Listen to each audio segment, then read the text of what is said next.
আজকে যারা জেলে গেছেন, আজকে যারা সাজাপ্রাপ্ত হয়েছেন, অপরাধ কি তাদের? অপরাধ তো একটাই যে আমরা স্বাধীনতা চাই, আমরা কথা বলতে চাই, আমরা আমাদের গণতান্ত্রিক অধিকারগুলো ফিরে চাই, আমরা ভোট দিতে চাই, তাই তো? কিন্তু এখানেই তাদের আপত্তি, তারা সেটা ডিগ্রে দেবে না। আজকে আমরা যার উদ্দেশ্যে এখানে আলোচনা করতে এসেছি, আমি সবসময় যে কথাটা বলি, অনেকে সেটা আবার একটু আপত্তি করেন, তিনি একজন ক্ষণজন্মা পুরুষ ছিলেন। তার বয়স খুব অল্প ছিল যখন তিনি নিহত হন, এবং তার রাজনৈতিক জীবন ছিল আরো ক্ষুদ্র। ওনাকে বাংলাদেশের মানুষ চিনেছে এমন একটা সময়ে যখন বাংলাদেশের মানুষের একটা নেতৃত্বের কণ্ঠ শোনার প্রয়োজন ছিল, যে কণ্ঠ তাদেরকে দিক নির্দেশনা করবে, যে কণ্ঠ তাদেরকে স্বাধীনতার যুদ্ধে ঝাঁপিয়ে পড়ার অনুপ্রাণিত করবে।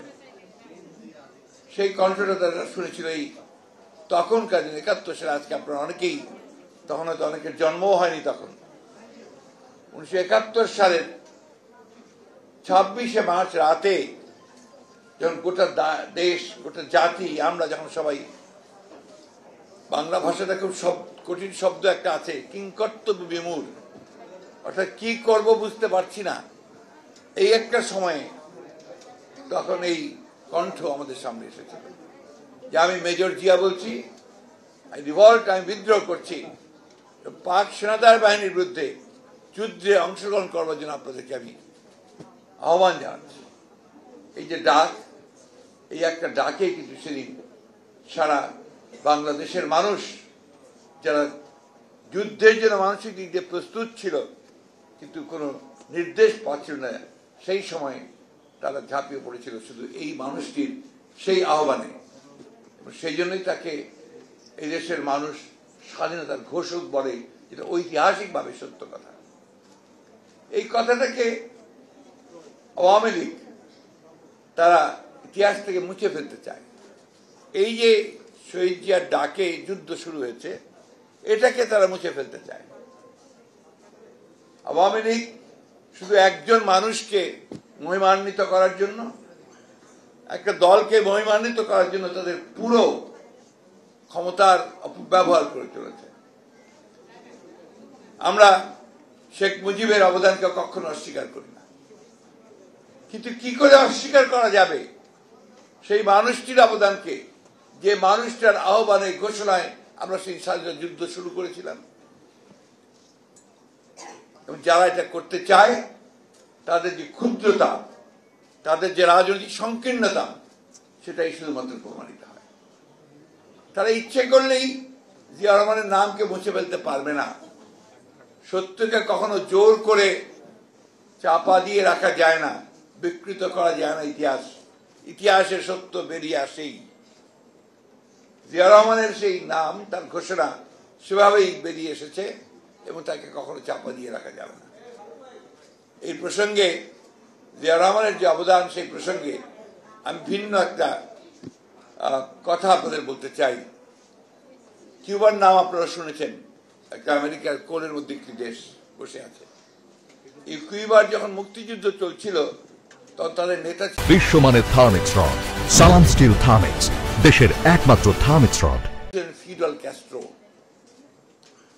ফিডেল ক্যাস্ট্রো বহুদিন ধরে চেষ্টা করছিলেন কিউবাকে বাতিস্তা যে ডিক্টেটর ছিল তার হাত থেকে মুক্ত করার জন্য।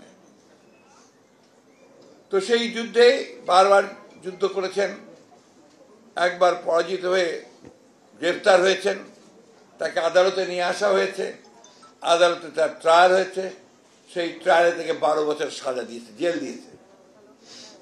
তিনি কাঠগড়া থেকে বললেন, ইংরেজিতে বললেন, condemn me does not matter, history will absorb me. আমাকে তোমরা এখন সাজা দিতে পারো, আমাকে কন্ডেম করতে পারো, ইতিহাস আমাকে ধারণ করবে। সেই ইতিহাস ক্যাস্ট্রোকে ধারণ করেছিল। তিনি যতদিন বেঁচে ছিলেন কিউবার প্রেসিডেন্ট ছিলেন, এবং এখনো কিউবার মানুষ তাকে তাদের ত্রাণকর্তা হিসেবেই স্মরণ করে। আজকে ঠিক বাংলাদেশেও শহীদ প্রেসিডেন্ট জিয়া রহমানকে নিহত করা হয়েছে, হত্যা করা হয়েছে অনেক চক্রান্তের ফলে। জিয়া রহমানের নাম আজকে এই 43 বছর পরেও কিন্তু কেউ ভোলে নাই।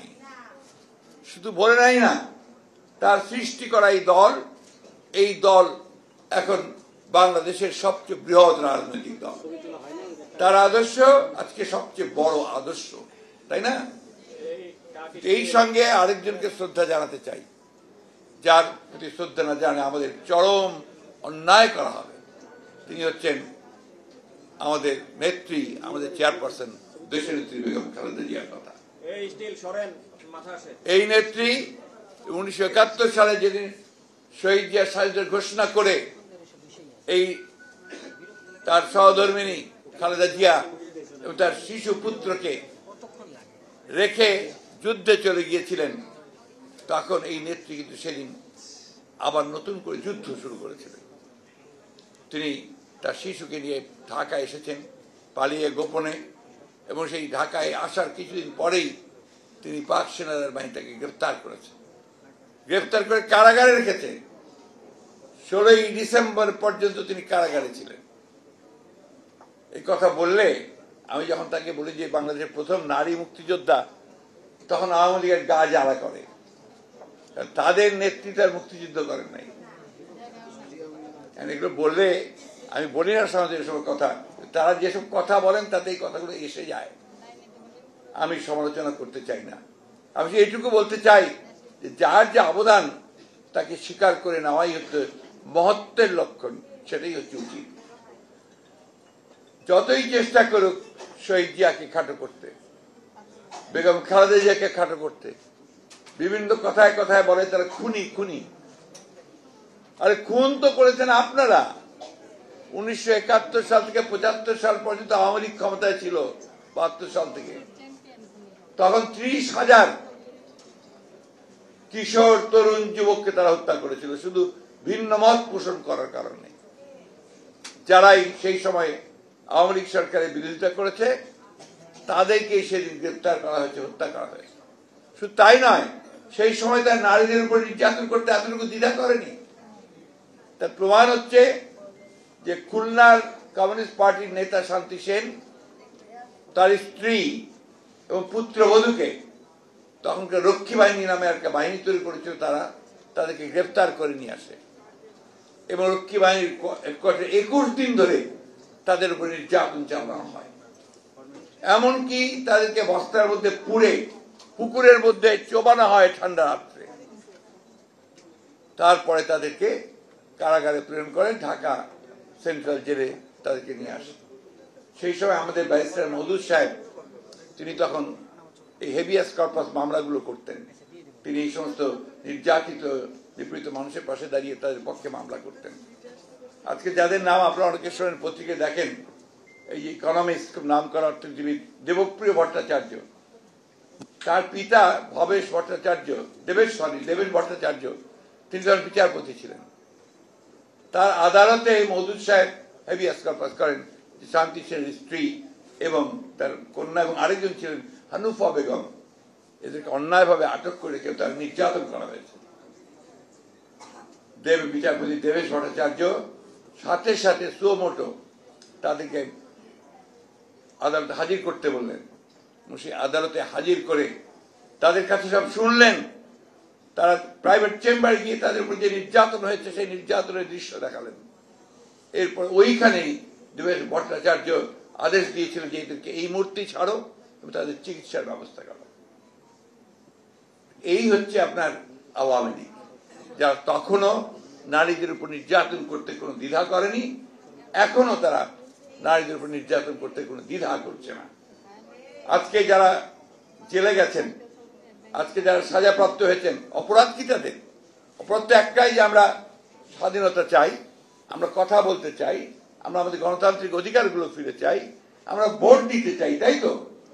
কিন্তু এখানেই তাদের আপত্তি, তারা সেটা ডিগ্রে দেবে না। প্রিয় বোনেরা, শহীদ প্রেসিডেন্ট জিয়া রহমানের জীবন, তার অবদান, এটা অতি অল্প কথায় বলে শেষ করা যাবে না।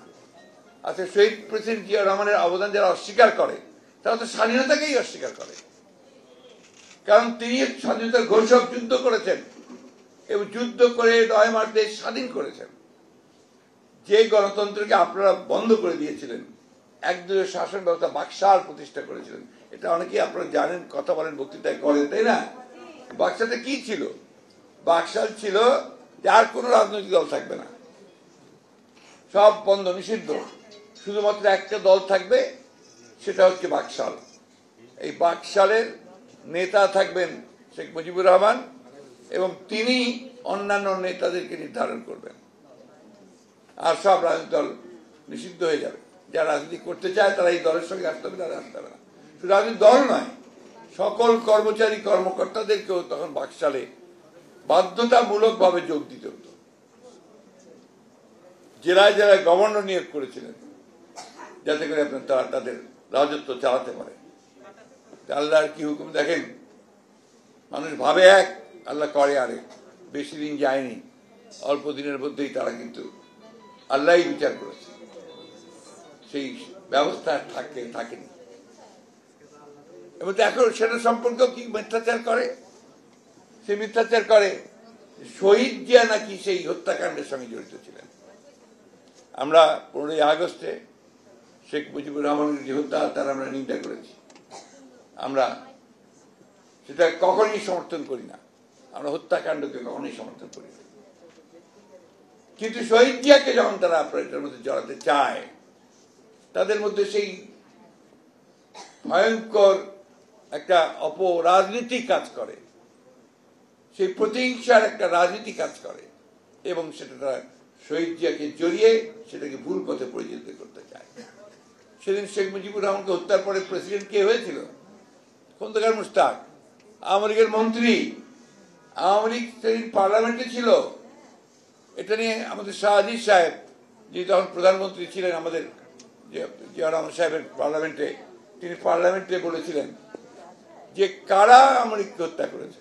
তিনি বলেছিলেন, আমার বন্ধু শেখ মুজিবুর রহমানকে যখন হত্যা করা হয়, তারপরে 40 দিন আমি দোয়া পড়েছি, কোরআন শরীফ পড়েছি, তার আত্মার মাগফিরাত কামনা করেছি। আর আপনারা, আসাদুজ্জামান সাহেব তখন নেতা ছিলেন, বলছে আপনারা তার লাশের উপর দিয়ে হেঁটে গিয়ে মন্ত্রিত্বের শপথ নিয়েছেন।